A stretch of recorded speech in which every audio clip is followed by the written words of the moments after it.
근데 이분들은 누구세요? 저는 한 분은 알고 한 분은 모르겠어요. 네, 오늘 저희가 유명한 팟캐스트에서만 할 수 있다고 하는 보이는 팟캐스트를 진행하고 있습니다. 와, 대단합니다. 오늘 보이는 거는 참가인들한테만 보이는 거고요. 네. 네.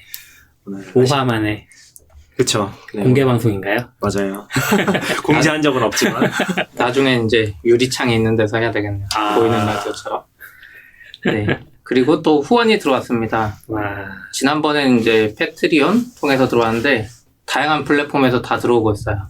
이번에는 그 팟빵에서 쿨 게리란 분이 3,000캐시를 와. 후원해 주셨어요. 고맙습니다. 네, 감사합니다. 감사합니다. 그리고 파프리카에서는 파프리카 공식 계정이 별풍선을 줬습니다. 한 개.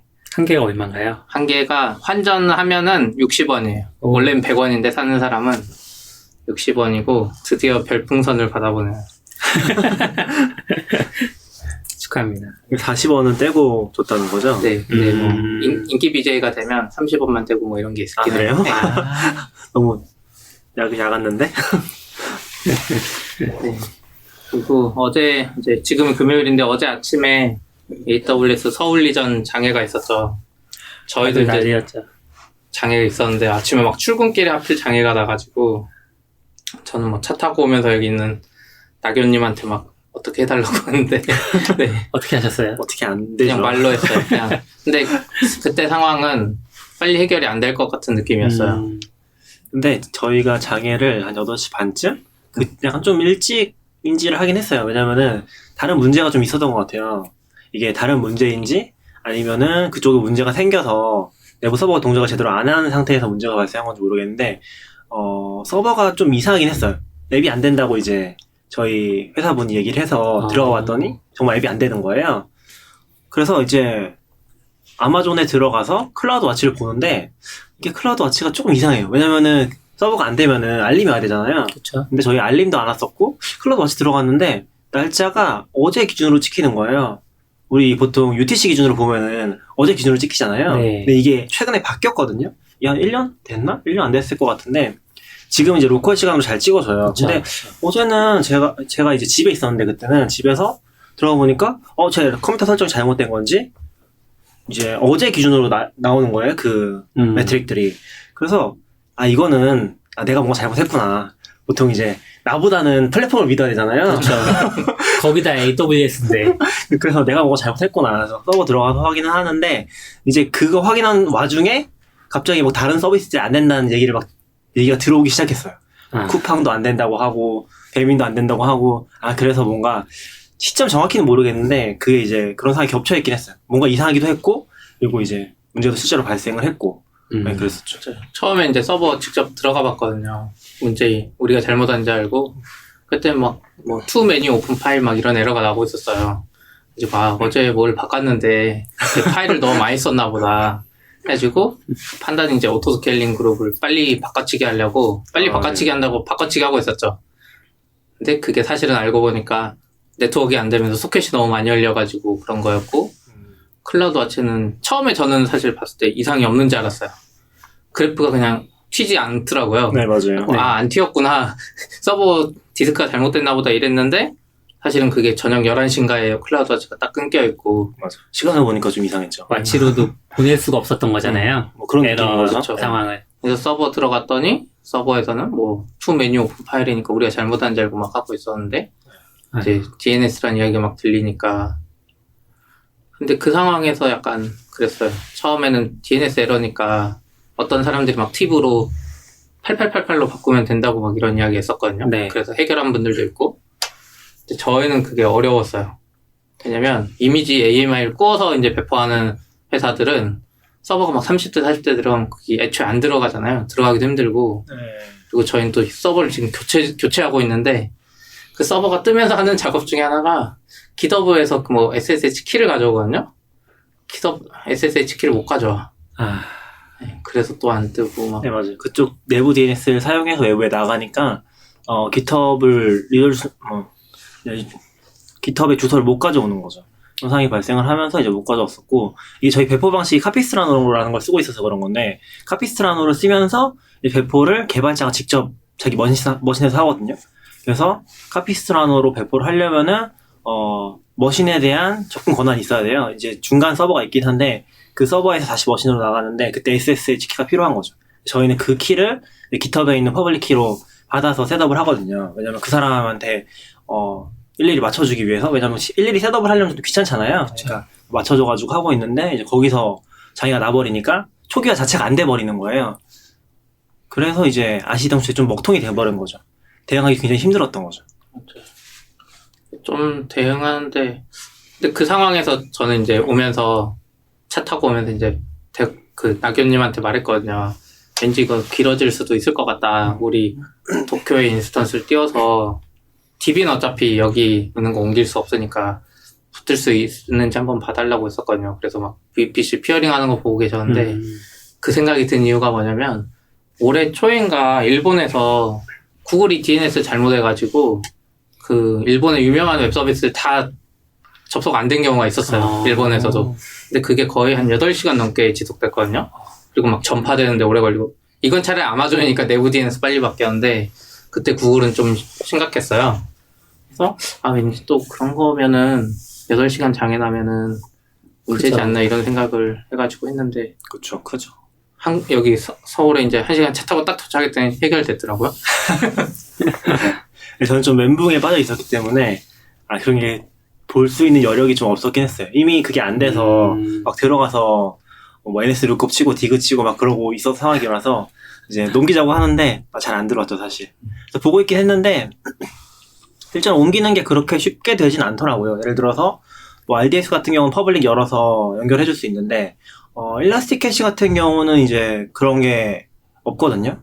VPC 피어링이 최근에 지원이 돼서 리전과 VPC 피어링이 열려서 그런 거 사용해 볼 수 있긴 한데 이제 그런 것도 평소에 셋업을 해놓은 게 아니니까 그 상태에서 라이브로 셋업을 해야 되잖아요.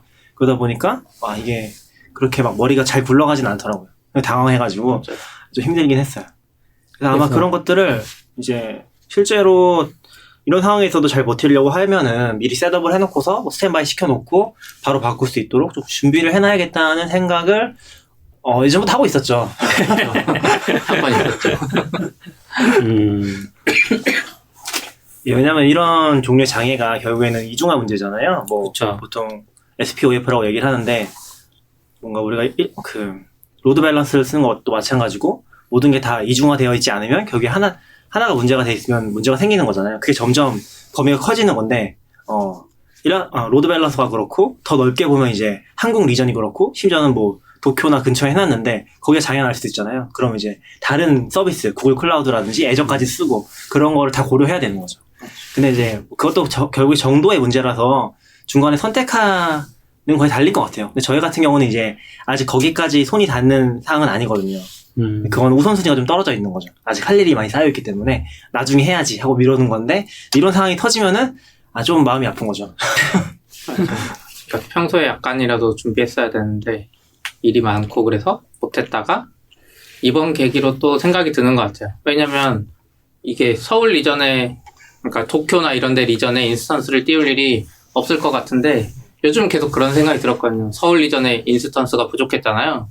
그 생각이 들면서 급한 상황에서 트래픽이 폭주하는데 서버를 못 주면 도쿄에라도 띄워야 되는 거 아닌가 이런 생각을 하고는 있었죠. 그나마 아마존 자기 리즌 뭐 VPC 피어링이라도 지원하는데 만약에 우리가 뭐 카페24든 이런 데 급하게 구글 클라우드 쓰면 VPC 피어링도 안 되는 거잖아요. 맞아요. 네, 그런 상황? 그래서 아마 이번 계기로 제 생각에는 아마존이 돈을 더 벌 수도 있지 않나 이런 생각이 들어요.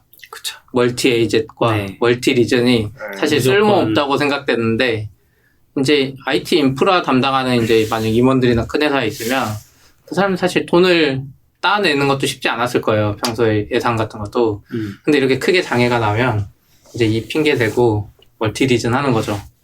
실제로 제가 전에 한번 이제 회사 내부의 네트워크 구성하는 걸 한번 봤었거든요. 그래서 그 네트워크 담당하시는 분이 여러 개 안을 내놨어요. 예를 들어서 좀 싼 장비로 단일 구성하는 거, 좀 싼 장비로 이제 이중화 구성을 하는 거, 그리고 좀 비싼 장비로 이제 단일 구성하거나 뭐 이중화 구성하거나 이런 식으로 안을 내놨었는데 결국에는 이중화를 못 하더라고요. 왜냐면은 이중화를 하게 되면은 이중화해서 싼 장비를 쓰더라도 이게 고급 장비 한 대 쓰는 것보다 비싼 거죠. 그러니까 이게 임원급들의 판단이 들어가면은 그럼 네트워크 끊기는 대로 쓰지 뭐 그런 식의 판단이 되는 거죠. 결국에 뭐 인프라 하시는 분들은 다 그런 고민하긴 할 거예요. 이게 결국에는 모든 걸 다 이중화 시켜라 한다는 게 약간 원칙 같은 거잖아요. 근데 그게 안 되면은 이제 언제든지 문제가 발생할 수 있긴 한 거죠. 뭐 이런 경우도 발생을 하고요. 한번 발생하면 이제 예산도 딸 수 있고. 의도된 걸까요? 그럴 수도 있어요. 아마존의 그 CTO 무슨 보겔스인가? 그 박사라고 하는데 그분이 항상 하는 말이 있대요. 무조건 아마존이건 뭐든 정확히는 기억이 안 나는데 항상 실패할 수 있다. 서버 다운될 수 있다. 이거를 생각해야 된다. 그러니까 아마존 입장에서는 계속 그런 말을 했다는 건 자기들은. 저는 이제 어제 아침에 전혀 상관없는 책을 읽으면서 출근했거든요. 장애가 끝나고 나서. 근데 그게 어떤 책이냐면은 레이 달리오의 원칙이란 책이에요. 근데 그 책에서 누구지? 그 앨런 머스크 있잖아요. 앨런 머스크가 자기한테 와서 이제 막 이 사람은 투자자고 이 사람은 이제 투자를 받는 입장 뭐 그런 거니까 얘기를 할 거 아니에요. 얘기를 하면서 했던 얘기 중에 인상 깊었던 얘기가 있었는데 그 사람이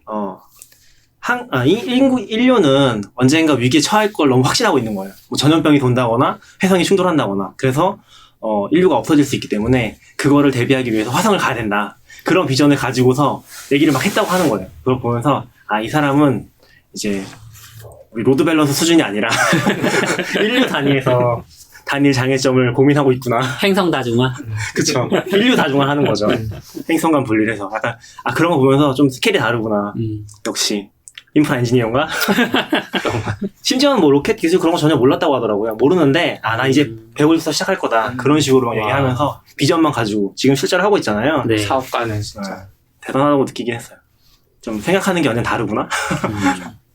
그런 것도 있었습니다. 그리고 이거 장애 났을 때 이거는 약간 자랑인데 저희가 실검 4위 했어요. 와. 당근마켓이 배달의 민족이랑 쿠팡을 다 이기고 근데 이제 조선일보 손녀는 못 이기고 그건 뭐예요? 조선일보 손녀? 모르겠어요. 아무튼 걔는 압도적인 일이었고 그래서 이런 거 보면서 약간 저희는 어제도 그 생각이 들었어요. 어차피 우리가 실수한 거 아니었고 아마존이 한 건데 그 와중에 실검에 올라가니까 뭔가 기분이 좋더라고요. 마음은 아프지만. 네, 마음은 아프지만. 근데 10대, 20대 인기 검색어 넣고 30대부터 50대 사이에 다 4위, 5위 막 이랬거든요. 그래서 저희도 어디 행사 가면 젊은 친구들은 몰라요. 저희 서비스를 아예.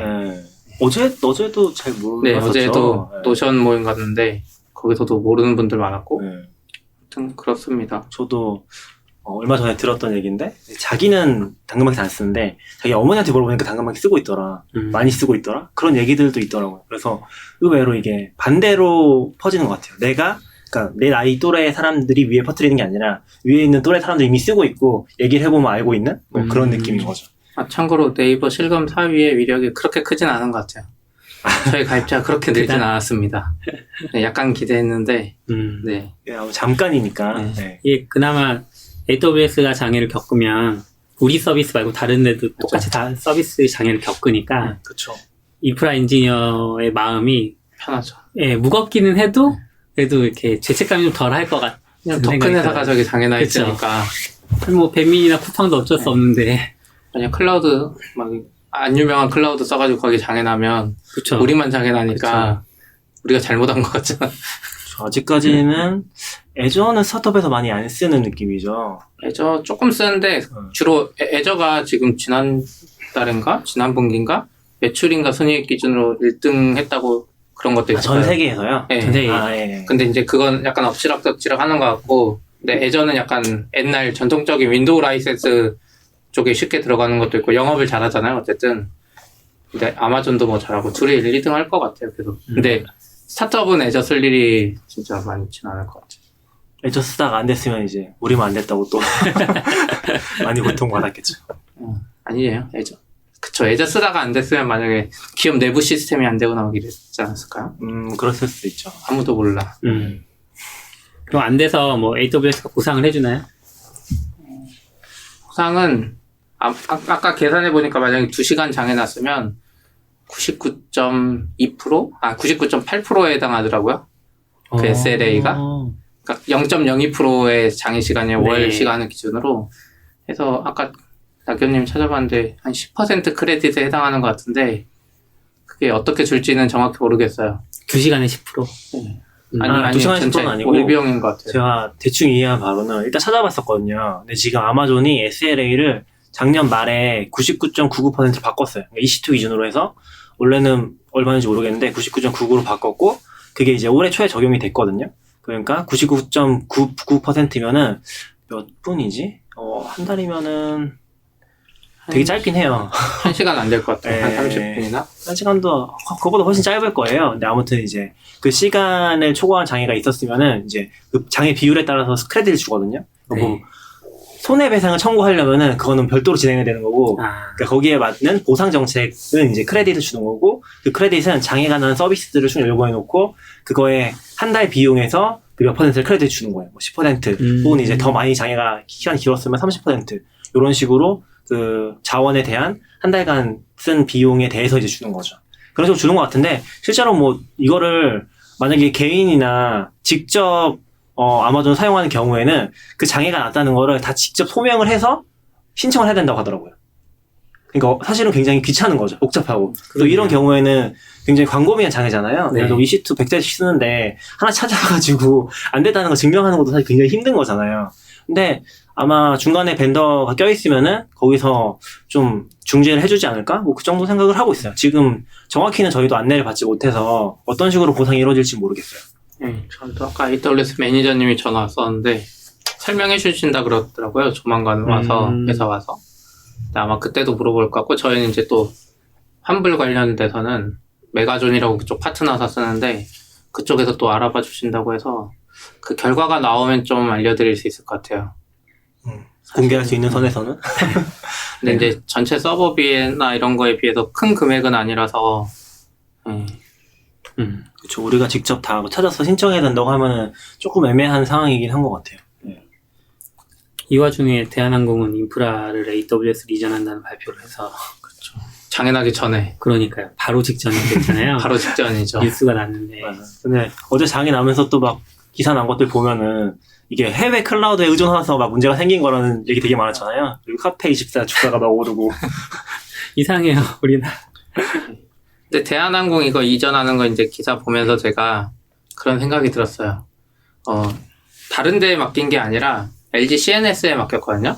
근데 LG CNS가 이제 삼성이랑 뭐 몇 개 해서 SI로 이제 위에 있는 갑 중에 하나들이잖아요. 네. 갑은 아니고 을이겠죠? 네. 근데 이런 데들은 이제 예전에 IDC도 직접 운영하고 이제 이런 대한항공 같은 거 외주 받으면 서버비를 엄청 크게 청구해요.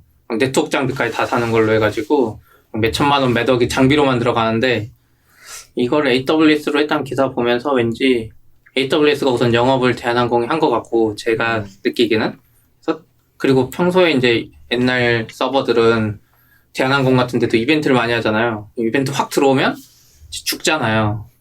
근데 그런 걸 대응하려면 대응해달라고 LG CNS 같은데 SI 회사 하면 SI 회사는 그럼 서버를 1000대 사야 됩니다.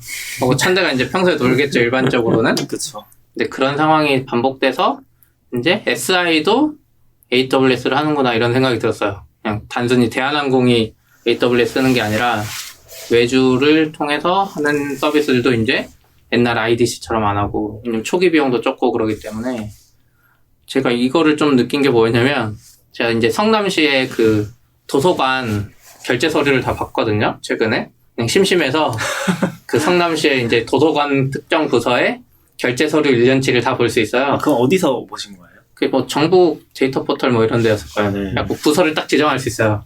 그 부서를 이렇게 막 보면서 보는데 도서관에서 웹서버를 하나 교체한다고 돼 있는 거예요. 웹서버가 노후화돼서 그거 이제 딱 열면 그 단가랑 다 나와요. 보는데 웹서버를 하나 1000만 원짜리 한 2개 사더라고요, 우선. 근데 그게 그 도서관 하나인데 사람 접속하지도 않는데 예, 뭐 개선된 거 아니에요. 웹 UI 개선된 게 아니에요. 장비만 2대를 우선 1000만 원짜리 사요. 그리고 그 위에 L4 스위치를 또 산대요. 그것도 몇 천만 원에. 또 이게 스위치를 산대요. 그래서 이거 보면서 이거 EC2로 하면 제일 싼 거에도 이게 도서관 버틸 것 같은데 이게 무슨 짓인가 이런 생각이 들었거든요. 제일 싼 건 못 버틸 것 같긴 해요. 뭐 그럴 수도 있죠. 나노니까. 네, 그렇죠. 나눠서. 그래서 그거 보다가 이제 대한항공 기사를 보니까 이 회사들은 단순히 이제 비용 절감 측면도 있겠구나 이런 생각이 들었어요. 왜냐면 옛날에 뭐 SI 외주 주려면 SI 회사들이 뭐 몇 억씩 부르잖아요. 장비 때문에. 근데 이제 이런 것도 트렌드가 바뀌어서 IDC 쓰는 회사는 이제 제가 생각하기는 네이버, 카카오 이런 데밖에 없을 것 같아요. 그리고 금융기관이랑 은행. 네. 그 외에 나머지 작은 회사들은 이제 점점 다.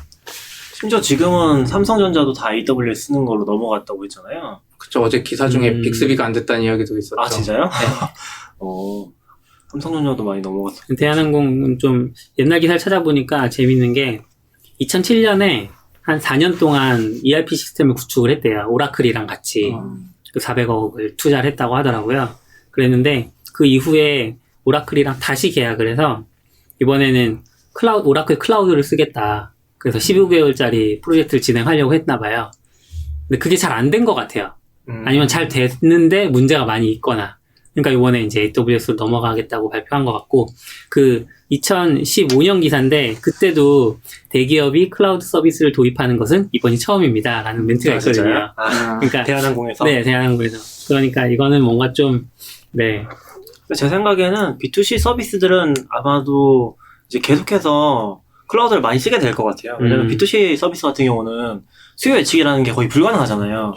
이벤트 같은 거 계속 하면은 클라우드를 써도 인선수 막 땡겨다 써도 다운이 되잖아요. 그런 상황을 생각하면은 결국에는 수요 예측 불가능한 모든 서비스는 다 클라우드로 넘어가지 않을까? B2B 같은 경우는 이제 수요 예측 할 수 있으니까 딱 고정된 만큼 쓸 수 있는데, 아까도 이제 장비를 사야 된다는 게 그런 것 때문인 거잖아요. 이제 결국에 트래픽을 맞추려면은 트래픽 최고점 가지고서 그쵸. 장비를 다 사야 되는데, 그게 아니면 어느 순간에 무조건 장애가 나잖아요. 그러다 보니까 그런 게 힘들지 않나 싶기도 해요. 그쵸. 아마 앞으로 더 많이 넘어가지 않을까 하는 생각이 드네요. 중견기업들이 먼저 넘어가고 큰 기업들은 이제 그 다음 스텝으로 지금 이스타항공은 보니까 이미 넘어갔다 그러고. 네. AWS 홈페이지에 가면 이스타항공 사례가 아예 있더라고요. 아, 그래요? 그래서 잘 옮겼다. 옛날에 얘네가 시드니 쪽에 있는 무슨 호스팅을 했나 봐요. 그래서 좀 느렸는데 그거 AWS 옮겨오면서 뭐 레이턴시도 좋아지고 했다고. 제주항공이랑은 다른 데죠. 네. 왜냐면 이게 다른 AWS 데죠. 행사 가면 항상 제주항공인가가 아니 이스타항공인가 그게? 다른 데긴 해요. 주황색에 뭐 공항이 있어서 이스타. 항상 제주 AWS 제주 행사에서 아니고 이스타. 있더라고요. 이스타였나 보네요. 주황색 이스타. 제주도 주황색 아니에요? 제주도 주황색이었나? 맞는 것 같아요. 다 주황색인 것 같아요. 근데 대한항공 이거 보면서 저는 좀 그 생각이 든 게, 큰 회사들이 돈을 제대로 주고 일 시키면 서비스가 잘 나오는 것 같다는 생각했어요. 대한항공 이제 예매할 때 저는 그 항공사 직접 가는 거 우선 선호하거든요. 그래서 가서 해보면 대한항공이 제일 잘 만들었어요. 진짜 그 웬만한 우리나라 서비스보다 홈페이지 제일 잘 만들었고, 카카오페이 결제도 진짜 빨리 들어갔고, 홈페이지가 뭐 크롬 이런 데도 다 잘 되거든요. 비행기 예약을 해봤어야 알지. 대한항공 또 은근 거기 가서 직항 사면 싸니까. 그래서 그거 보면서 대한항공이 직접 하는지 외주 주는지 모르겠지만 돈을 제대로 잘 주나 보다 이런 생각을 했었죠. 그렇군요. 근데 AWS도 이렇게 하네요.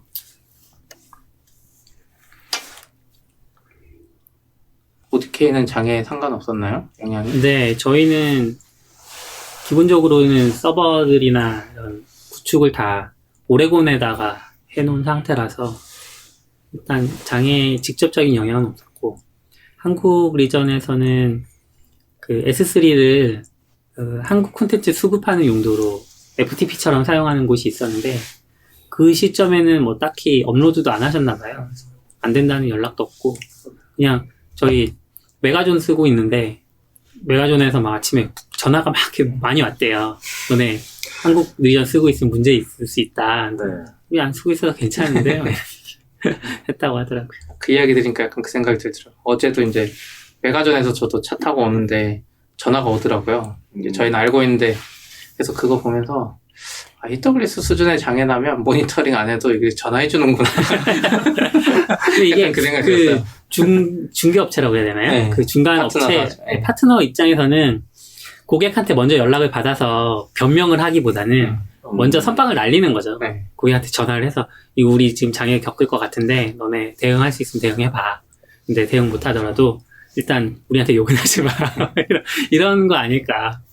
P모사 얘기도 재밌었던 것 같은데 거기도 AWS를 이제 도입을 해서 쓰고 있나 봐요. 근데 이제 그게 옮기는 과정에 있었다고 하더라고요. 그래서 레거시는 잘 되고 옮긴 부분만 잘 안 되는 장애를 겪었다고 그런 얘기도 있더라고요. 바꾸지 말라고 그렇겠지. 하는 거 아니에요? 이제? 더 바꾸면 장애 더 많이 나는 거 아니에요? 그런 상황에서 진짜 애매한 것 같긴 해요. 저희도 이제 어제 좀 재밌었던 게 클라우드 와치가 잘 안 됐다고 했잖아요. 재밌는 거는 장애가 다 끝나고 나서 그때 알림이 왔어요. 서버들이 안 된다. 장애가 거의 끝나자마자 그런 알림들이 막 오더라고요. 그래서 광고라서 왔어요. 되게 근데 타이밍이 그거 보면 참. 그런 거 캐치하는 건 외부 서비스에 써야 된다 봐요. 아, 맞아요. 그래서 맞아요. 제가 어제 다 끝나고 이제 집에 가서 이메일을 딱 보는데 좀 워드프레스에 제트팩이란 플러그인 깔아서 쓰거든요, 공짜로. 근데 걔는 서비스 홈페이지 블로그가 다운되면 이메일로 알려줘요. 보니까 저희 그 8시 반 장애 났을 때 왔더라고요. AWS 블로그 2개인데 해주고 애가 제일 빨리 찾았구나. 애들도 AWS에서 못 찾았을 것 같은데 네, 맞아요. 그래서 외부에다가 업타임 같은 거 많이 쓰잖아요. 맞아요. 진짜 찔러보는 용도로. 네.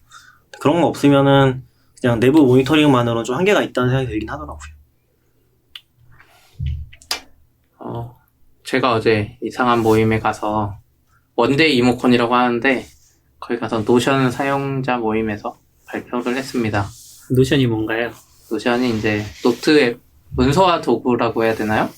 문서를 정리할 수 있는 앱인데 개인들이 우선 많이 쓰고 있고 지금 보면은 그러니까 베어 같은 노트 앱을 쓰시던 분들이 이제 베어 같은 게 약간 개발자나 마크다운 친숙한 분들이 좋아하는데 불편한 점이 많아요. 사실 뭔가를 추가하려면 뭐 문법을 알아야 되고 뭐 단축키가 있다고 하지만 근데 노션은 그런 부분이 이제 엄청 편해요. 그냥 왠지 뭔가 다 되는 느낌이에요. URL 갖다 집어넣으면 URL 되고 웹페이지 갖다 넣으면 웹페이지가 떠 있고 그래서 이제 비개발자분들이 좋아하는데 개발자들도 요즘엔 좋아하고 그래서 제가 이제 발표한 거는 저희 회사에서 노션 쓰는 이야기를 했거든요. 이제 스타트업에서 어떻게 쓰는지 이런 이야기를 했는데 재밌었던 것 같아요. 거기서 이제 다른 분들이 쓰는 것도 봤는데 엄청 잘 쓰시더라고요. 회사에서 팀으로 쓰려면 네. 비용이 얼마나 되나요? 비용 생각 안 해봤는데 4.99달러인가요? 인당 그 정도 했던 것 같은데 잠시만요. 그러면 회사 입장에서는 슬랙 말고 또 하나 고정 지출이 나가는 그쵸? 인당 4달러. 팀은 인당 8달러네요. 8달러? 오, 꽤 센데요? 퍼스널이랑 좀 달라서. 개인이 쓰면은 그냥 인당 4달러 정도로 쓸 수 있고요. 혼자서 같이 공동 편집자가 없는 거죠. 네. 근데 이제 팀으로 쓰면은 인당 8달러? 네, 한 달에? 8달러. 얘기하신 것처럼 슬랙을 같이 쓰면은 그만큼의 비용이 더 나간다고 봐야죠. 네. 그런데 이제 지금 아까도 얘기하셨지만 아직까지는 보면은 개인으로 많이 쓰시는 것 같아요. 그러니까 혼자서 노트 앱을 찾다가 이런 신박한 게 있네 하고서 이제 쓰기 시작하는데 아마 팀으로 쓰는 데가 아직은 많지 않을 것 같긴 해요. 왜냐면 팀으로 쓴다는 게 결국엔 좀 팀 단위 혹은 전사적으로 도입해서 그쵸. 쓴다는 거잖아요. 아직은 대안 툴을 많이 쓰실 거라서 뭐 컨플루언스라든지 지라라든지 다 겹쳐 있거든요. 포지션이 노트 앱이긴 하지만 그래서 아직 팀 단위로 쓰는 경우 많지 않을 것 같긴 한데 이제 저희가 이제 팀 단위로 쓰면서 저희는 전사적으로 쓰고 있거든요. 지금 저희 회사 인원이 몇 명이죠? 13명? 12명 정도 되는데 그렇게 해서 전사적으로 쓰고 있어서 그런 경험을 했던 것들을 이제 블로그 글도 쓰셨었고 그걸 어제 가서 공유했던 거죠. 근데 어제 가서 이제 딴 사람들도 다 회사에 이제 속해 있는 분들이 많아서 보니까 어떤 회사는 이제 혼자 쓰다가 옆에 보니까 같은 직군의 디자이너들이 다 같이 쓰고 있어서 회사에 말해서 디자인 팀만 쓰고 뭐 근데 회사 전사적으로는 컨플루엔스를 쓰고 이런 경우 많더라고요. 어떤 분들은 이제 개인적으로 진짜 잘 쓰는데 회사는 컨플루엔스 쓰고 이런 경우가 많은데 근데 이제 쓰고 싶어하는 사람들 많은데 문서화를 막 고민하고 이런 거 문서 만드는 걸 좋아하는 사람들은 노션 같은 걸 막 쓰고 싶은데 기존 방식대로 그냥 문서화 그냥 있는 정도만 대충 하는 걸 그러니까 그렇게 니즈가 많지 않은 분들은 컨플루엔스 정도로 만족하는 것 같아요. 쓰던 툴이 있으면 또 옮겨가기가 쉽지 않으니까. 근데 컨플루엔스만 해도 사실 좋은 툴이긴 해요. 사실 더 헬인 문서 툴이 있죠. 제가 예전에 회사에 있을 때 썼는데 워드프레스를 아니 MS 워드랑 파워포인트 이게 클라우드에 어떻게 연동되는 방식이 있어요. 네. 네, 그래서 특정 파일을 접근하려면 다 권한이 있어야 되고 폴더처럼 마치 구글 드라이브처럼. 그래서 오피스 365 아닌가요, 그게? 오피스 365 전이었어요. 그때는 오피스 365가 아니었고 회사 자체 솔루션이 있었고 권한이 없으면 파일이 열지도 못하고 근데 그거를 딱 더블 클릭해서 워드가 열려요 프로그램. 그 워드 편집하고 다시 저장하면 거기 들어가고. 클라우드에 저장이 되고. 근데 그게 옛날 방식의 라이팅을 그러니까 문서 도구를 하던 분들은 그게 엄청 좋다고 생각하시더라고요. 네, 참고로 제가 예전에 했던 이제 네이버인데 네이버에서 그런 걸 밀던 팀이 있었지만 개발자들은 다 컴플런스 썼어요. 개발자 그러니까 다 거의 다. 그래서 아마 지금은 결국 그거 없어졌을 것 같은데. 그러니까 그게 구글 드라이브의 전 세대 같은 느낌인 거네요. 맞아요. 근데 이제 파일 기반이고 네. 그 파일에 접속하는 권한을 그 중간에서 캐치해가지고 뭔가 못하게 하는 느낌이었어요. 근데 결국 그거는 많이 쓰이지 못했거든요. 그래서 그런 툴보다는 확실히 컴플루언스가 좋고, 근데 제가 생각에는 컴플루언스 다음엔 이제 노션이 잘만 하면 노션이 되지 않을까 생각이 들어요. 원래 저희 회사에서도 저 오기 전이긴 한데 컴플런스 쓰셨다고 했었잖아요. 그때 네. 좀 잘 안 됐었다고 했잖아요. 어떤 부분이. 이제 발표할 때 그렇죠? 있었는데 네. 우선 느려요. 이게 서비스형으로 쓰셨어요? 네, 컴플루언스 클라우드로 썼죠. 왜냐면 우선 컴플루언스를 설치할 수는 있는데 그거를 애초에 생각 안 했어요. 왜냐면 그 네이버 같은데 큰 회사도 써보면 컴플루언스 관리하는 팀이 진짜 힘들어요. 문서가 많이 생기면 그게 기하급수적으로 엄청 느려지나 보더라고요. 컴플런스를 관리하는 팀 자체가 따로 있었던 거예요. 네네. 그러니까 컴플루언스만 한 거 아니고 네. 사내 뭐 인사 시스템이나 뭐 이런 거 하는 팀이 있었는데 네. 딸마다 사람들이 그러니까 그것도 문서가 많아지면 자체 설치도 느려져요. 네이버 정도면 엄청 큰 서버 썼을 거잖아요. 네. 근데도 한계가 있어. 그리고 업그레이드를 못 따라가요. 업그레이드 함부로 못하고 그래서 나중에는 어떻게 되냐면 컴플루언스를 뭐 본부별로 나누고 조직별로 나눠서 아예 따로 설치하는 경우도 있었어요.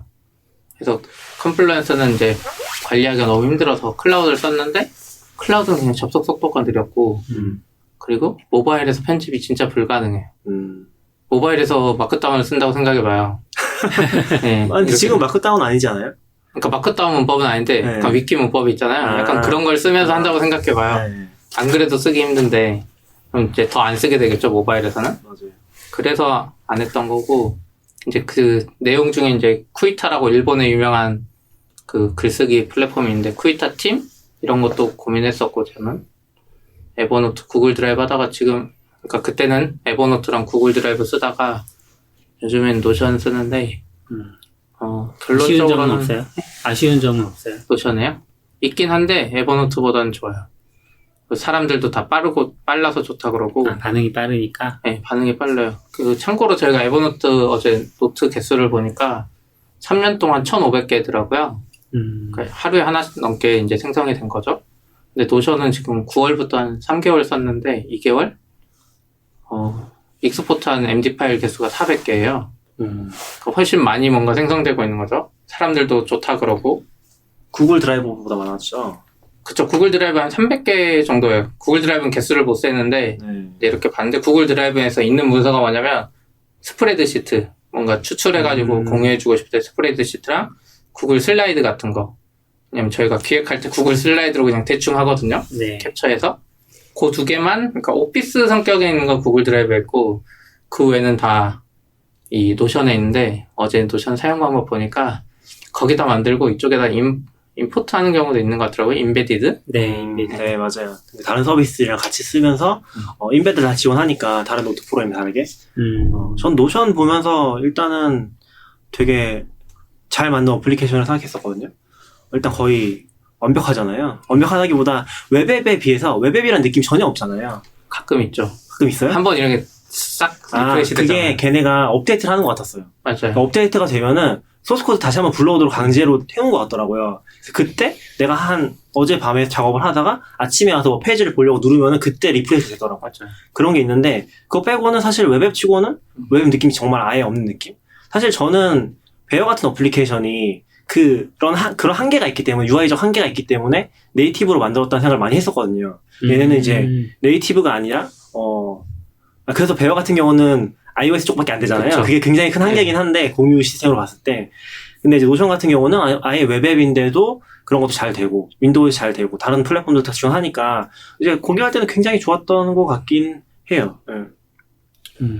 근데 이제 베어처럼 이쁘게 보이고 막 실시간으로 이런 거는 이 정도면 이쁘게 보이는데요? 그래도 디자이너분들이 되게 좋아하시잖아요. 어제도 발표하신 분 보면은. 그분은 이제 인베디드를 많이 하니까 좋아하셨던 거예요. 그분도 원래 베어 썼다 그랬잖아요. 근데 네. 이제 인베디드나 뭐 이런 것 때문에 넘어가신 것 같은데. 그래서 저도 사실 요즘에는 이제 개인적으로도 노션 쓰면서 회사 것도 쓰는데 뭐 간단한 노트들 쓸 때는 베어를 계속 쓰긴 해요.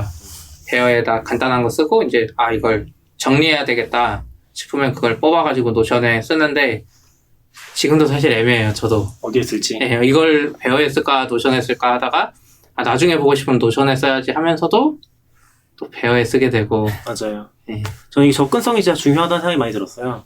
그러니까 에버노트도 원래 처음에 정말 좋았던 게 제가 에버노트를 공유 기능이 없었던 시절부터 썼거든요. 그게 옛날에 윈도우에서 에버노트 1점대인가? 그 공유 기능이 나오면서 2점인가 3.0으로 넘어갔는데 클라우드 기능이 그게 없을 때부터 썼는데 그때 정말 좋았던 게 뭐냐면은 메모를 남길 수 있는 게 너무 좋았어요. 그게 뭐냐면은 윈도우에서 뭔가 메모를 남기려고 하면은 메모장을 키잖아요. 그 다음에 막 적어요. 그럼 저장을 하면은 제목 없음이라고 만들어지는 거예요. 제목 없음 문서가 계속 쌓여요. 그런 식으로 메모를 하면은. 근데 이제 에버노트 같은 경우는 아예 제목 없는 문서 메모장을 만들어 놓고서 그 메모장을 계속 추가해 나가잖아요. 그래서 이제 스크롤 하면은 쭉 모든 메모가 다 보이는 거죠. 그게 너무 편해서 처음에 쓰기 시작했었는데 그게 확장이 됐었고 그게 사람들이 워낙 접근성이 좋고 네이티브 앱이다 보니까 굉장히 빠르게 퍼졌던 거잖아요. 사실 뭐 제가 썼던 거랑 상상할 수 없을 정도로 생산성 앱으로서 이제 엄청 유명해졌잖아요. 근데 이제 약간 에버노트가 최근에 많이 한계가 되고 있다고 느끼는 거는 뭐 CP님 발표에서도 있었지만 굉장히 느려지고 검색도 힘들어지고 거꾸로 이제 접근성이 떨어지고 있는 거죠. 반면에 베어나 노션 같은 경우 접근성이 굉장히 높고 이게 특히 외부로 들어가게 되면은 잘 안 가게 되잖아요. 최근에 뭐 드랍박스 페이퍼도 그렇고 뭐 구글 드라이브도 그렇고 전 잘 안 가게 되거든요. 근데 어쨌건 앱으로 만들어서 한번 딱 보여주면은 그냥 바로 켜서 바로 편집을 하는 거죠.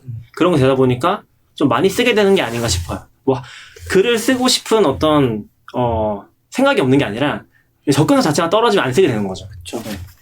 그래서 팀 도입했을 때도 오히려 굉장히 빠르게 원래는 저랑 CP님이랑 이제 같이 쓰려고 둘이서 깔아 썼거든요. 둘이서 깔아 써서 트라이얼을 했었는데 그때 그냥 우리 둘이 보기가 좀 애매하다. 그래서 공개만 해놓자 해가지고 페이지 다른 사람 다 초대해가지고 여러 번 놨었거든요. 근데 사람들이 막 쓰더라고요.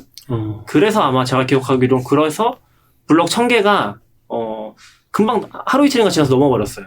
그래서 막혀버렸고 그러면은 그냥 결제하자. 결제하고 써보자. 이렇게 해가지고 넘어갔던 거죠. 그래서 처음에는 이제 둘이 좀 몇 개 장애 리포트 쓰고 네. 개발 관련된 거 좀 쓰고 이러고 있었는데 이제 딴 분들이 확 넘어오더니 갑자기 막 이뻐지고 막 관을 나누고 막 그러더니 뭐가 엄청 생기더라고요. 문서가 갑자기. 그런 기능이 있는지도 몰랐어요. 네. 약간 블록의 색깔을 바꾸고 있거든요. 근데 네. 그런 게 있는지도 몰랐는데 어떤 분이 오셔가지고 블록 색도 바꿔놓고 되게 예쁘게 막 문서를 만들고 있더라고요. 그래서 이런 기능도 있구나. 근데 이게 페이지 1000개가 아니고 블록 1000개니까 차기는 금방 차겠다 싶네요. 네, 그 블록이라는 게 얘네 같은 경우 좀 특이하게 블록이랑 단위 쓰는데 블록이 그냥 한 텍스트 블록이라고 생각하시면 돼요. 뭐 제목도 한 개의 블록이고요. 거기에 텍스트가 따라와도 한 개의 블록이고 이미지를 넣어도 한 개의 블록이에요. 그래서 1000개라는 거는 실질적으로 쓰지 말라는 거예요. 그쵸. 맛보기만 해라. 그러네요. 네, 거의 그런 느낌이긴 해요. 근데 생각보다 1000개 잘 안 차더라고요. 그래요? 저 제 개인으로 이제 2개 쓰고 있는데 아직도 무료예요. 개인적으로 이제 아직 베어로 다 있어서 그런지 모르겠는데 개인적으로 쓸 때는 1000개가 생각보다 안 넘더라고요.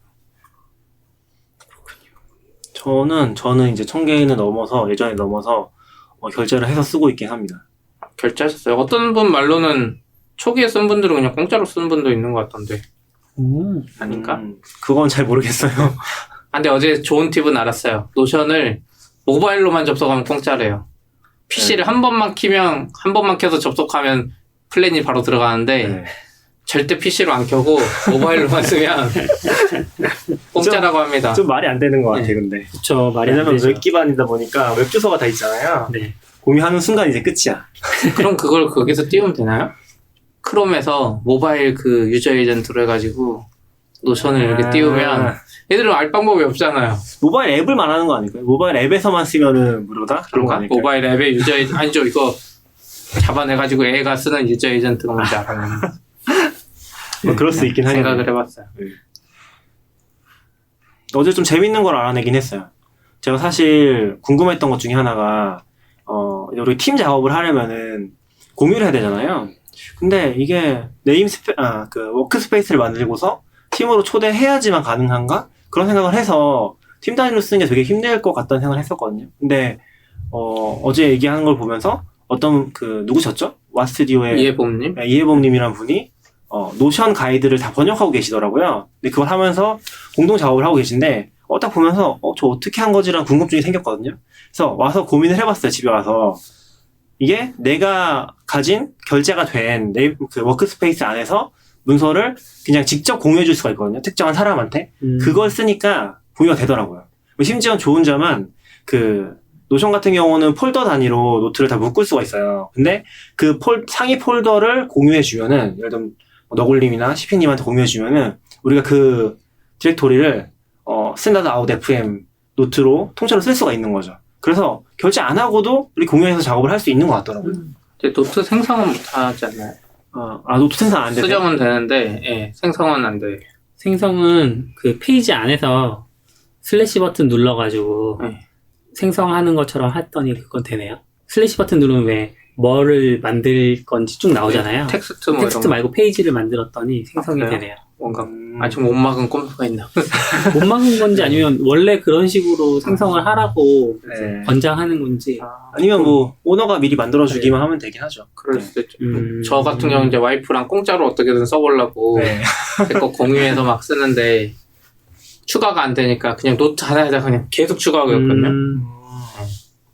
저도 와이프랑 쓰고 있는데 그냥 하나의 계정으로 쓰고 있어요. 하나의 계정을 사람 구분 안 하고서 그 네임스페이스를 같이 공유해서 집안일 같은 거, 집안에서 하는 일이라든지 막 물건 샀던 거라든지 같이 정리하고 있거든요.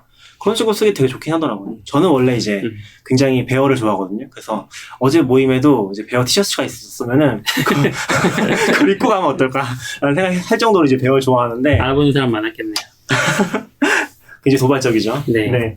베어는 같이 쓰긴 진짜 힘들어요. 일단 뭐 윈도우 환경에서 아예 지원 안 하기도 하고, 그리고 베어는 지원해도 같은 맥OS를 쓰더라도 노트를 공유하는 것 자체가 안 되거든요. 웹도 없고. 그러다 보니까 일단은 좀 개인 노트라는 게 굉장히 강해요. 근데 개인 노트로서 굉장히 좋은데 공유를 하려고 하면은 난감한 거죠. 그래서 그냥 노션을 쓰면 좋겠다 해서 노션을 쓰고 있긴 해요. 이러다가 노션이 다 먹어버리겠어요. 실제로 노션이 자기네 컨셉 얘기했던 걸 보면은 한 4가지 정도 될 건데, 노트, 위키, 태스크, 데이터베이스잖아요. 근데 보면은 자기네가 대체하고 싶은 어플리케이션 써놨어요. 노트는 구글 닥스랑 에버노트, 그리고 놀리지 베이스는 컴플런스랑 깃허브 위키, 태스크 프로젝트는 트렐로랑 아사나랑 지라. 실제로 트렐로 같은 게 다 들어가 있거든요. 네. 그리고 스프레드시트 데이터베이스는 구글 시트, 에어테이블 이런 거 다 적어놨거든요. 실제로 그냥 거의 통합 솔루션 같은 느낌으로 만든 것 같긴 해요. 저는 이제 노션이 단순히 애플리케이션으로서가 아니라 굉장히 좋아했던 이유가 있는데, 얘네 프로덕트 페이지를 보면은 아마 앨런 케이 같은 사람 얘기를 할 거예요. 그때 앨런 케이가 굉장히 유명한 얘기 하지 않았나요? 미래는 기다려서 오는 게 아니라 내가 창조하는 거라고 그런 얘기를 했었거든요. 그런 얘기를 인용하면서 자기네가 뭘 만들고 싶은지 그런 얘기를 좀 하거든요. 저는 그게 조금 철학이 있어 보여서 좋긴 했어요. 그리고 좀 다른 팀보다 좀 높은 목표를 가지고서 그런 거를 지향해 나가는 모습? 보통 이제 이 정도 완성도로 만들기 힘들 거라고 보거든요. 왜냐하면 처음 썼을 때부터 이미 인베드 기능 같은 게 너무 완벽해서 너무 깜짝 놀랐어요. 이런 게 보통 외부로 만들면 되게 허접하잖아요. 안 되는 것도 있고. 근데 좀 잘 돼서 좀 신기하긴 했던 앱이긴 해요. 작정하고 만들었다는 느낌이 그쵸. 확 들죠. 어제 보면서도 캘린더, 구글 캘린더 안 쓰고 어떤 분이 거기에 캘린더 다 쓰고 트렐로도 안 쓰고 거기 다 하더라고요. 회사 일이랑. 맞아요. 그래서 그거 보면서 이걸 쓸 수 있나? 캘린더인데 알림이 어떻게 오가 막 이런 생각도 들면서, 그리고 뭐 표 같은 것도 있잖아요. 데이터베이스 같이 이제 정렬도 되고 그걸 링크도 서로 하고 하는 거 보면서 이거 왠지 API만 잘 열어주면, 애들이 API 열기 진짜 복잡할 것 같은데 API만 잘 열어주면 노션이 메인 DB가 돼가지고, 저희 회사 같은 경우 지금 휴가를 구글 스프레드시트랑 연동해서 막 하거든요. 이런 걸 노션에 연동해가지고 노션에 API 잘 열어주면 노션이 이제 이런 데이터베이스가 될 수도 있겠다 이런 생각을 했어요. 저는 어려울 수도 있을 것 같긴 한데, 근데 내부적인 구조를 보면은 얘네가 데이터베이스 같은 개념이 있잖아요. 테이블 단위로 문서가 돼버리는 기능이 있거든요. 그런 게 깔끔해서 API로 찌를 수 있으면 그 테이블 연동해가지고 바로 작업할 수 있지 않을까? 그런 생각이 들어서 오히려 더 잘 될 것 같다는 생각이 들었어요. 그래. 열리기만 하면은. 언제 열어줄지 모르겠어요. 제가 그쵸. 요청은 했거든요. 처음에 열어달라고? 딱 팀 플랜 결제하면 거기서 뭐 메일인가가 와요. 그래갖고 너네들의 요구사항을 최우선으로 들어주고 어쩌고 해요. 돈 냈으니까. 해주고 막 심심하면 거기 오른쪽 아래 물음표에 채팅으로 물어보는 거 막 하는데 거기 신기한 게 누가 답변할 때 3명 얼굴이 나와요. 근데 직원들 그런 것 같아요. CS 담당 직원인 것 같아요. 그래서 그 중에 한 명이 이제 채팅으로 답변해요. 일반적으로는 그냥 대표 사진 같은 게 나와가지고 이모티콘 나와서 그냥 누가 답변하는지 모르잖아요. 근데 깔끔하게 잘해주더라고요. 저희 노트 이제 프라이빗 쓰다가 날라간 분이 있어서 요청해봤는데 그것도 바로 복구해주고 그리고 좀 애들이 생각이 있다고 느낀 게 프라이빗 노트는 날라간 거잖아요. 그 저는 그냥 내가 관리자니까 애들이 일반적으로 미국 애들 안 그러지만 한국이었으면 내가 복구해달라고 그랬으면 관리자인 나한테 그 노트를 다 줬을 것 같은 느낌인 거예요. 근데 애들은 이제 그런 걸 확실히 알고 있으니까 그걸 그 사람 계정에 워크스페이스로 복구해 주더라고요. 그래서 좀 생각 있는 애들이구나 그런 생각을 했어요. 그것도 굉장히 좋은 기능 중에 하나가 그냥 페이지 자체를 웹에다 바로 퍼블리싱 할 수 있는 기능을 제공을 해요.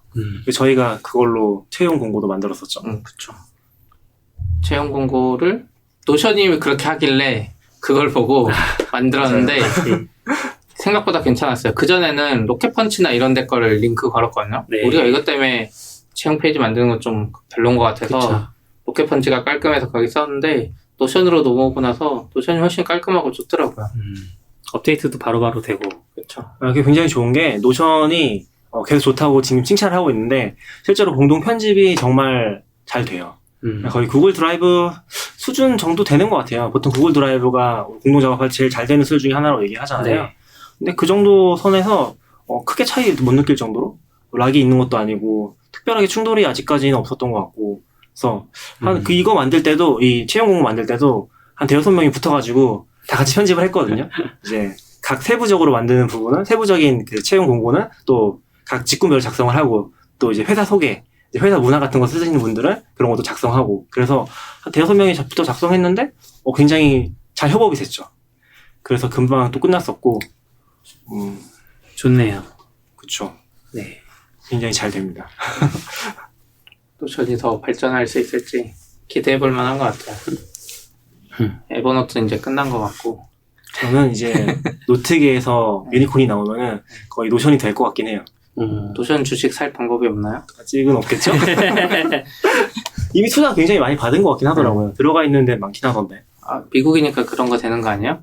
그 뭐지? 페인트 칠해주고 뭐 주식 받고 이런 거 있잖아요. 그런 게 있어요. 어디였죠?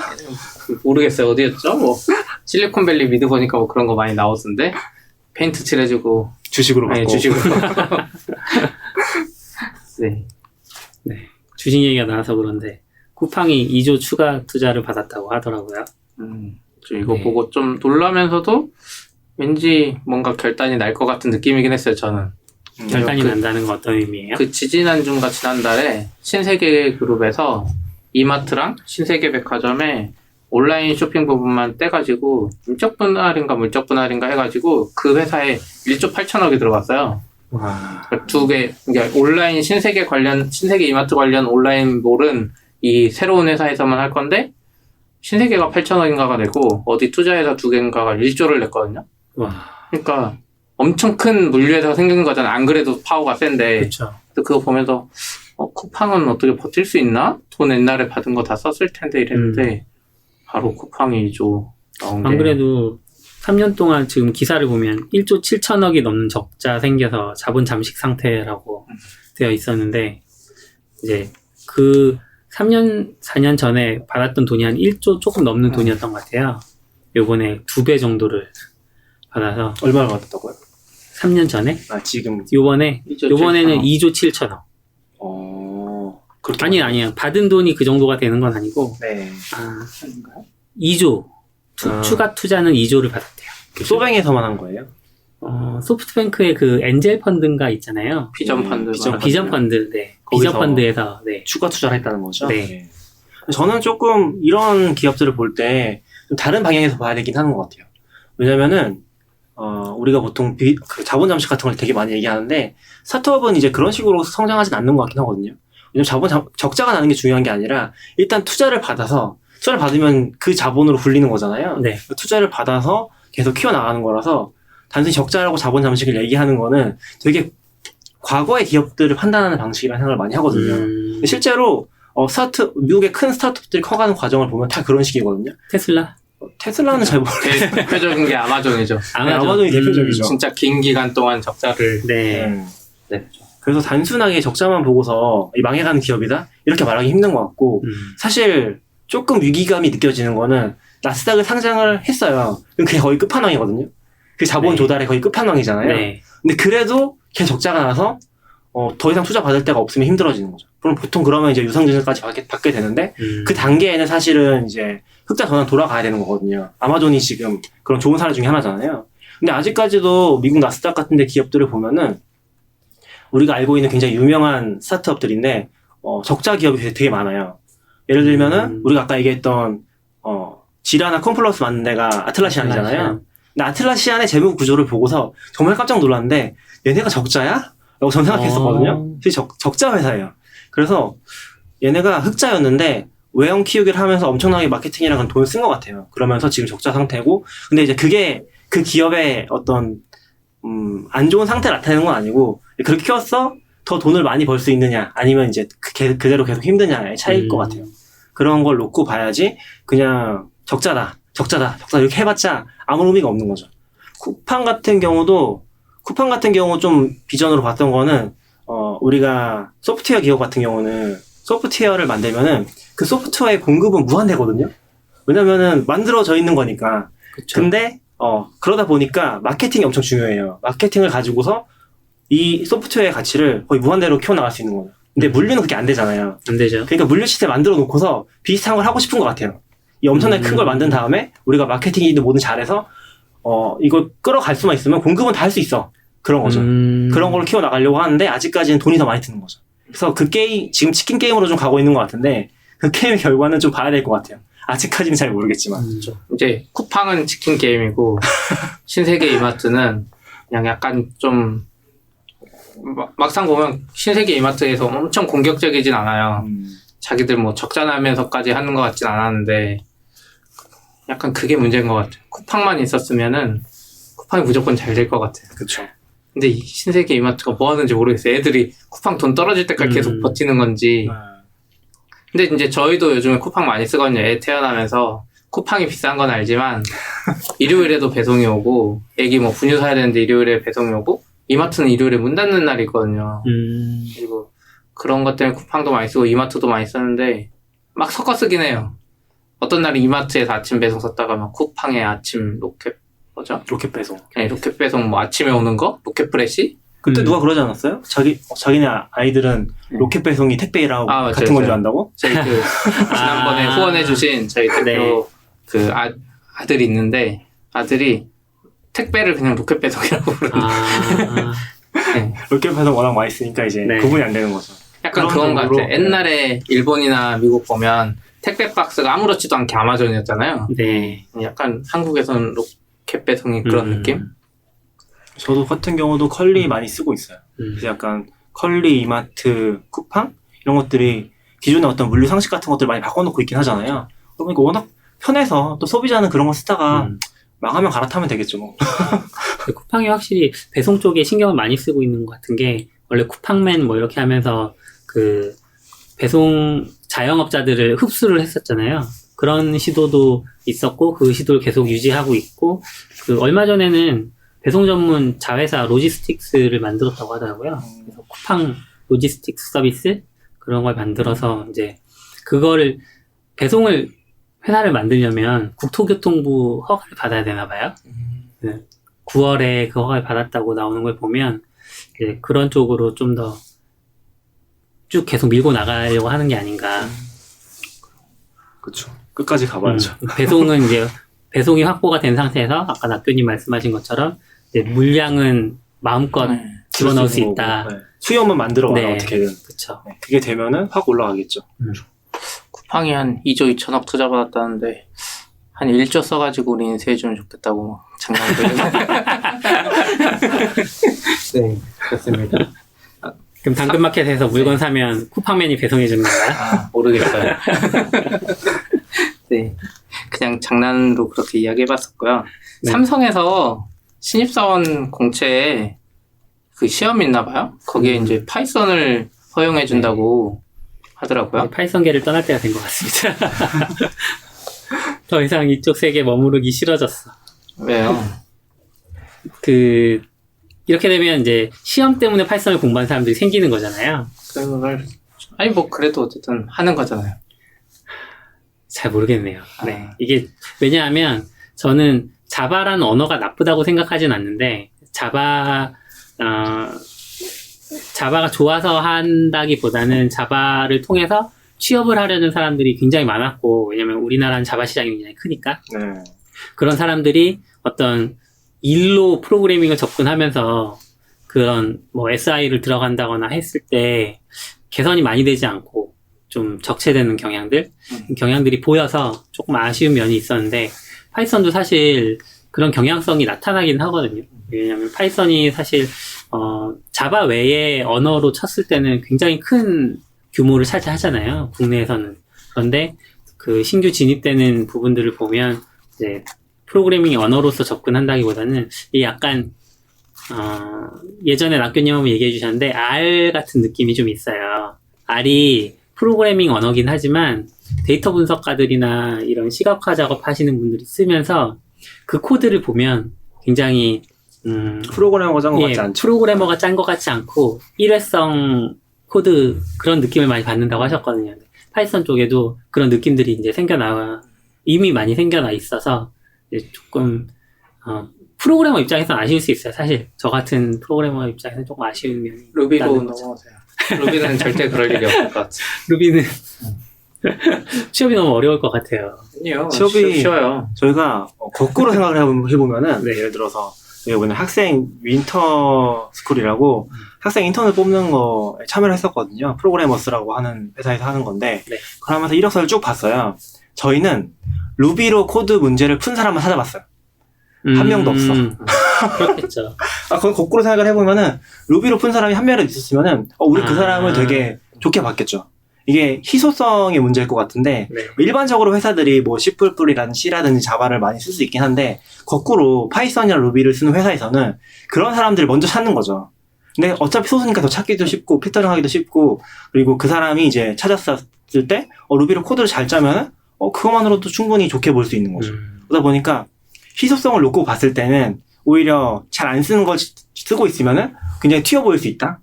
몇 개 안 되긴 하지만 그런 생각이 좀 들긴 하더라고요. 루비 쓰는 회사 은근 많거든요. 그래요? 지금 몰라서 그렇지 그 프로그래머스 아까 말한 위트베리 하는 네. 회사도 레일즈로 돼 있고 저희도 그렇고 저기 뭐죠? 비트벨이라고 그 업비트 자회사 중에 그 비트벨이라고 지갑 만드는데 그쪽 분들도 그 전에도 레일즈 썼고 지금도 레일즈 쓰시는 것 같고 섞어 쓰는 것 같더라고요. 네, 섞어서 쓰는데 어쨌든 레일즈 쓰는 회사가 그 뭐죠? MBT인가? MBT는 어디죠? 까먹었다. 아무튼 그 회사도 거기 캐시 슬라이드. 네. 그러니까 레일즈 쓰는 회사 은근 많아요. 근데 아예 이 바닥에 수요가 없어서 파이썬으로 치면 파이썬 쓰는 회사가 10이 있고 학생이 한 100명 있는 느낌인데 네. 루비 쪽은 루비 쓰는 회사가 1 있으면 학생이 0.1이 있어. 네, 그러니까 신규로 들어오는. 그나마 재밌는 게 최근에는 이제 멋쟁이 사자들이라고 예전부터 네. 학생들 대상으로 교육하고 프로젝트 하는 그런 게 있었잖아요. 그래서 거기서 루비를 쓰거든요. 네. 그래서 루비를 쓰다는 사람 보면은 다 거기랑 관련이 있더라고요. 거기를 통해서 이제 루비를 접했거나 그런 사람들이 루비를 쓰더라고요. 네. 그래서 좀 그런 거 재밌긴 한데 그래도 사람 뽑기는 쉽지 않긴 하더라고요. 학생도 그렇고 경력직 분들은 또 다 어디 가서 이미 자리 잡고 있어가지고. 근데 이거 삼성에 시험이 있는데 이거 자체가 좀 잘못된 것 같아요. 그 개발 직군 코딩 테스트가 자바랑 C랑 C++만 허용했다 그랬잖아요. 네. 이거 자체가 좀 잘못된 것 같아요. 어차피 개발자들은 언어 상관없이 심지어 수도 코딩으로 해도 되잖아요. 알고리즘이나 뭐 이런 사고 능력을 보려는 거면 언어를 따지면 안 되잖아요. 네. 근데 언어를 따지는 게 좀 별론 것 같아요. 제가 예전에 아마존 이제 한국 그 시험 봤었거든요. 코딩. 걔들은 언어 신경 안 써요. 저 예전에 대학교 다닐 때 교수님도 그랬는데 언어 상관없이 뭘로든 풀어내라 그러거든요. 근데 이런 사이트들은 은근 많아요. 그러니까 회사들도 그렇고 네. 오히려 언어를 제한하는 회사들은 변화할 의지가 없는 거예요. 시험에서부터 그 정도면은 어차피 학생들이나 신입을 뽑는 거는 이 사람이 이 언어를 잘해서 뽑는 거 아니거든요. 그러니까 결국 가능성을 보고 뽑는 거 어차피 파이썬 허용했어도 자바 시킬 거예요. 네. 맞아요. 네. 그건 그렇다고 하더라고요. 그럴 거면은 언어 상관없이 그냥 자바스크립트든 뭐든 네가 원하는 걸 다 해야 되는데 반대로 이 시험 문제를 채점할 능력이 없는 걸 수도 있어요. 능력이 없다기보다는 리소스를 안 쓰고 싶은 거 아닐까요? 근데 프로그래머스라는 그런 코딩 테스트 사이트를 쓰면 알아서 다 해주거든요. 저희도 이번에 봤는데 굉장히 진짜 잘 돼 있어요. 이게 점수도 나오고 이 사람이 얼마나 풀었는지 얼마나의 시간이 걸렸는지 더 잘 나와요. 그래서 그런 사이트를 쓰면 언어 상관없이 진짜 좋은 사람들을 뽑을 수 있을 텐데 뭐 파이썬 허용한 건 뭐 나쁜 건 아닌데 네, 삼성을 변호하는 건 아니지만 삼성 입장이 돼 보면 이제 프로그래머스 같은 거를 사용할 리는 만무하고 왜요? 할 수도 있죠. 그런 거를 카카오가 여기 썼을걸요? 지난번에? 그러니까 삼성이잖아요. 여기는 그러면 이제 자기네가 그걸 만들든지 아니면 이제 채점할 수 있는 사람들을 감독관으로 세우든지 해야 되는데 감독관을 세우는 것도 리소스 낭비라고 생각할 것 같고 여기 약간 옹호하는 게 아닌 것 같아요. 공격하는 것 같은데? 그런가요? 삼성 같은 데도 진흥형 은근 외부 아닌가? 솔루션 많이 써요. 오히려 더 많이 써요. 제가 많이 보기엔. 쓰나요? 재밌는 경우 많은 것 같더라고요. 메타버스 같은 것도 거의 전사적으로 써서 네, 제너럴 방 가면 모든 사람 다 들어가 있잖아요. 네. 그래서 제너럴 방이 작동을 안 한다고 하더라고요. 아, 몇만 명이 있는 거군요. 그쵸. 그런 것도 있고. 그리고 AWS도 가장 많이 쓰는 회사 중에 하나잖아요. 그냥 개인적으로 그냥 생각을 했을 때는 AWS가 그렇게 한국에 공격적으로 들어왔을 수 있던 이유가 중에 하나가 삼성이랑 잘 돼서가 아닐까? 라는 생각도 들 정도긴 그럴 수도 하거든요. 있을 것 같아요. 삼성 같은 경우는 뭐 한국 리전뿐만이 아니라 다른 리전에서도 인스턴스 없어서 막 네. 달라고 할 정도라고? 그런 거 생각해보면은 그렇게 그러니까 내부적으로는 뭐 좀 변하려고 하는 모습들이 많이 있는 것 같긴 해요. 그런 거에 하나가 아닐까 싶기도 하더라고요. 루비도 해줬으면 좋겠다.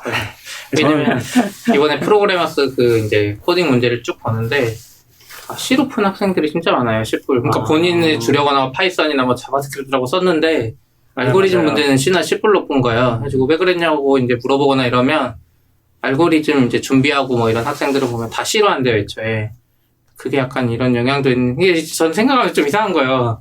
내 주력 언어로 해야 될 것 같은데, 알고리즘을 C나 C+로 하는 게 약간. 그리고 이제 보통 이런 부분에서는 스타트업이나 웹 개발이 굉장히 많잖아요. 근데도 과제를 다 C++로 했다는 거 보면은 조금 아쉬운 생각이 들긴 하는 거죠. 실제로 학생들 사이에서는 파이썬 쓰는 것조차도 되게 진보적이라고 해야 되나? 그렇죠. 그런 분위기라고 하더라고요. 파이콘 제일 큰데. 파이썬 제일 큰데. 파이썬이 제일 파이썬 커뮤니티가 그나마 제일 큰데도 그렇죠. 그런 얘기를 하더라고요. 그러니까 따로 공부한 학생들이 그렇게 많지는 않다고. 커리큘럼에 일단 없으니까. 네. 10년쯤 지나면 또 바뀌어 있을 수도 있을 것 같아요, 제 생각에는. 20년? 그렇죠. 왜냐면 제가 거의 대학교 때니까 거의 14년 전? 그때 파이썬 처음 접하면서 할 때 지금 루비보다 못했거든요. 네, 루비보다 못한 취급받고 막 그랬는데 파이썬 절대 안 뜰 언어 같았는데. 그래서 아이디가 네, 아이디에 뒤에 PY가 들어가는 게 파이썬이잖아요. 파이썬인데 근데 이제 해보니까 진짜 좋은 것들은 결국 나중에 이게 퍼지게 되는 것 같아요. 이제 앞으로는 파이썬 잘 될 것 같아요. 루비는 그냥. 저는 뭐 생태계 문제도 굉장히 크다고 생각하는데 학생들이 공부하는 거 보면은 결국에 뭔가 있으니까 공부한다는 생각이 들긴 하더라고요. 파이썬으로 검색하니까 뭐가 나와. 따라해볼 수 있겠어. 근데 루비는 뭐 아예 안 나오니까. 이게 낙교님이 글을 안 써서 그래요. 그러네요. 낙교님이 한때 열심히 쓰시더니 네. 안 쓰시더라고요. 다시 열심히 써야죠. 그래서 저는 좀 그런 생각 많이 들었어요. 그런 생태계가 좀 만들어져야지 많이 쓸 것 같고 파이썬 같은 경우도 그러니까 입문을 할 때 볼 수 있는 책들이 꽤 많잖아요. 많기도 네. 하고 또 온라인에 그렇죠. 공개된 것도 있었잖아요. 네. 근데 루비는 일단 그런 게 아예 전무하니까 일단 알지도 못하고 더 공부해보고 싶어도 볼 게 없는 거죠. 왜냐면 지금 학생들은 책을 안 보거든요. 책을 안 보고 다 온라인 강좌나 뭐 유데미라든지 그런 걸 차라리 보거나 아니면 유튜브를 보거나 그런 식으로 공부하다 보니까 온라인에 없으면은 없는 거예요. 세상에 없는 지식. 그쵸. 그 영어로 막 찾아보는 정도가 아니면은 네. 이제 스스로 하기 힘든 거죠. 저 같은 경우도 루비를 되게 좋아했던 이유 중에 하나가 일본어 했기 때문이기도 하거든요. 찾아보니까 계속 끊임없이 나오니까 그런 것도 좀 있는 것 같아요. 그러면 거의 완벽한 문서화 도구인 노션을 찾으셨으니까 이제 문서화를 하시면 되겠네요. 그래서 온라인도 공개해 주세요. 그 노션을 쓰진 않고요. 저는 개인적인 글은 다 배어로 쓰고 있습니다. 네. 블로그 글도 배어로 쓰고 있고 어쨌든 쓰시라고요. 노션보다 배어가 좋습니다. 뭐지? 노션 모임 얘기하다가 네. 어쨌든 저도 글을 많이 써야 되겠다는 생각을 해요. 저희 회사는 이제 루비 쓰면서도 얼마 전에 낙교님이 또 회사 안에 글 써서 커뮤니티 이런 것도 잘 해보자 이렇게 했거든요. 루비 모임도 만들어보고. 그게 좀 고민이 있었던 게 저희가 이제 루비를 중심으로 쓰는 회사고 루비를 가지고 성장한 회사인데 계속 고민이 되는 거죠. 파이썬이나 다른 언어를 이제 받아들여야 되나? 사람을 뽑기 힘드니까. 근데 또 거꾸로 생각해 보면은 지금 저는 최근에 되게 충격받았던 사건 중에 하나가 길랩이거든요. 길랩이 사실은 저는 망할 줄 알았어요. 깃허브도 너무 잘했었고 깃허브 엔터프라이즈가 워낙 큰 데서 많이 사용을 하니까 길랩은 안 되겠네 이렇게 생각했었고 다들 비슷하게 생각했을 것 같아요. 근데 지금 보면은 길랩이 이제 새로운 유니콘이라고 얘기를 하거든요. 네. 너무 충격적인 거죠. 그걸 보는데 사실 깃허브도 그렇고 길랩도 그렇고 다 루비거든요. 루비 온 레일즈 기반으로 해서 만든 거고 길랩은 진짜 코드가 그냥 레일즈 코드예요. 공개가 돼 있었고 지금도 그렇게 또 발전하고 있는데 근데 그걸 보면은 루비가 안 되니까 포기를 해야 되는 건가? 아니면 우리가 차라리 좀 리딩해서 키워나가야 되는 건가? 라는 생각이 들긴 하더라고요. 네. 그래서 좀 진취적으로 한번 해보자. 길게 봤을 때는 짧게 봤을 때는 모르겠지만 짧게 보기 힘들잖아요 사실. 그런 계획을 하고 있어요. 잘 되길. 네.